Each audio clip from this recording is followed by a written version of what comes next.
Eu menti pra vocês, né? Eu falei que a última aula ia ser o último episódio, tá? Tá viajando esse cara, né? É porque eu não imaginei que ia ficar tão grande, né? Então eu dividi a última aula em duas. E agora a gente vai falar da Conferência de Berlim.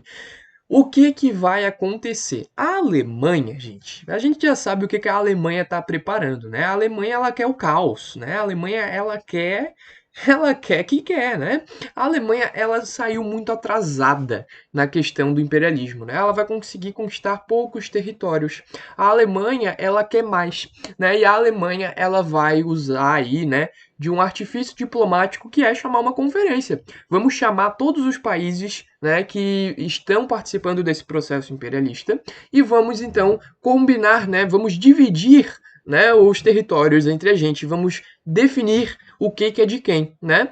E a Alemanha ela vai usar como pretexto, né, a questão do Leopoldo II. O Leopoldo II, né, ele vai sozinho, praticamente, né, ele vai pessoalmente dominar o Congo, né, e aí para arrumar essa situação, né, do Congo belga, a Alemanha vai chamar essa conferência, usando isso como justificativa. O que que ela queria de verdade? Mais territórios e incitar uma briga entre Inglaterra e França para ela subir, né, ao poder.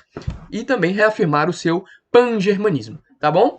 A Conferência de Berlim, que vai acontecer de 1884 a 1885, reunia todos os países imperialistas que você puder imaginar, né? Até Estados Unidos e Japão participaram, tá? Então, 14 países europeus mais os Estados Unidos partilhando o que sobrou da África, né? E também discutindo algumas coisas em relação à Ásia e à América, tá? A gente vai ter aí, né, mas o principal, o foco, né, o grosso é a África, né, é porque lá que tinham as maiores disputas, né, o que, que vai ser de quem e tudo mais, né, e a gente vai ter aí, né, a Alemanha atrasada querendo mais territórios, e a gente vai ver aí, né, em 1882, a Alemanha percebe que ela não podia ir sozinha para a Conferência de Berlim.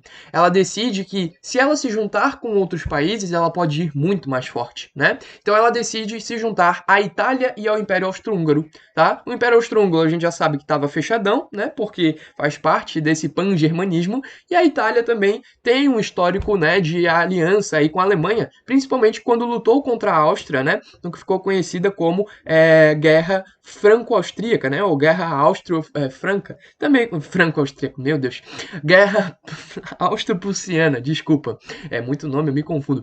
A Guerra Austro-Prussiana, também conhecida como Guerra das Sete Semanas, tá? Mas, Bruno, peraí. A Alemanha lutou contra a Áustria e agora eles são aliados? Como assim, né? Gente, a Áustria realmente era um empecilho para a unificação alemã, mas depois a Áustria enfraquece e a Áustria decide se aliar à Alemanha por uma questão lógica, né? Nós somos todos povos germânicos, digamos assim, né? Nós compartilhamos desse pan-germanismo, e apesar da gente ter algumas disputas políticas, né? Eu sou mais fraca, então eu tenho que ver que, né? Sozinho eu não sou nada, né? Então a Áustria-Hungria vai se aliar à Alemanha e a Alemanha vai ficar de boa, né? Melhor um aliado do que nada, né? Então beleza, né? Se alia aí, minha querida. E a gente vai ter então a união muito, né, para quem estudou a unificação alemã pode até achar esquisito, mas a gente vai ter uma união entre a Alemanha, Itália e Império Austro-Húngaro, formando então a Tríplice Aliança, que iriam juntos para a Conferência de Berlim, né, definir os territórios que seriam divididos, né? A gente tinha uma questão, né? Por que, que a Itália, né? A Itália odeia a Áustria-Hungria, né? A Alemanha a gente até entende se juntar com a Áustria-Hungria, porque são povos germânicos e tudo mais, né?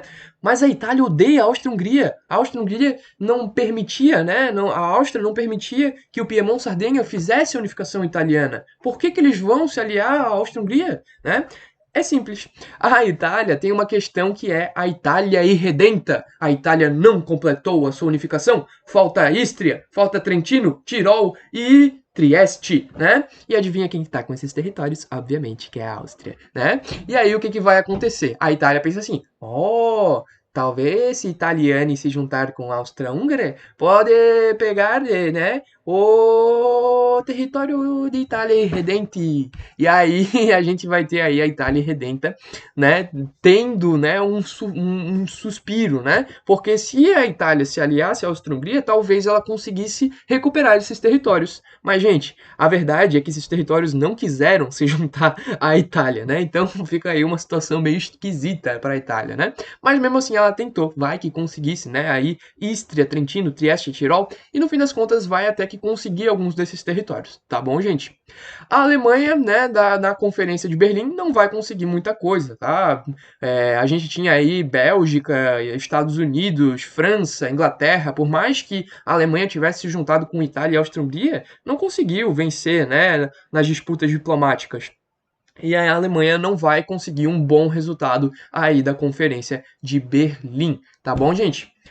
O que vai acontecer? A Alemanha percebe assim, cara, eu não vou conseguir nada por meio de conferências, eu vou fazer a força. E aí a Alemanha começa a invadir Marrocos, começa a invadir a Argélia, que estavam sob domínio francês, e aí a gente vai ter a intensificação da paz armada, a intensificação de um preâmbulo de guerra, tá? Em 1904 a gente vai ter, né, como eu falei para vocês, a questão marroquina, o Kaiser Guilherme II fazendo comércio em Marrocos, né? O Marrocos era da França, a França não gostando nada, a França vai abdicar dos seus 50%, né, do Canal de Suez lá no Egito, pegando então o apoio da Inglaterra, né? A Inglaterra começa a ajudar a França, né? Agora a gente tem um Entente Cordiale, né, com a França e a Inglaterra se unindo.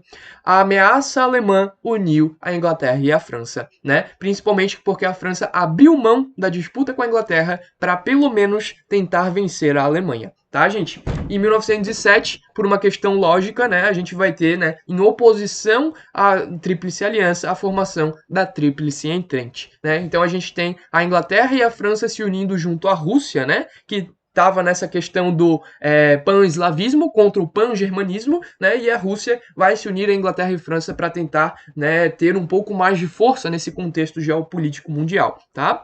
E a gente tem, né, por fim, né, esse preâmbulo de guerra, né, de imperialismo, disputas e dominações, que é a principal causa da Primeira Guerra Mundial, o assunto que a gente vai ver na sequência.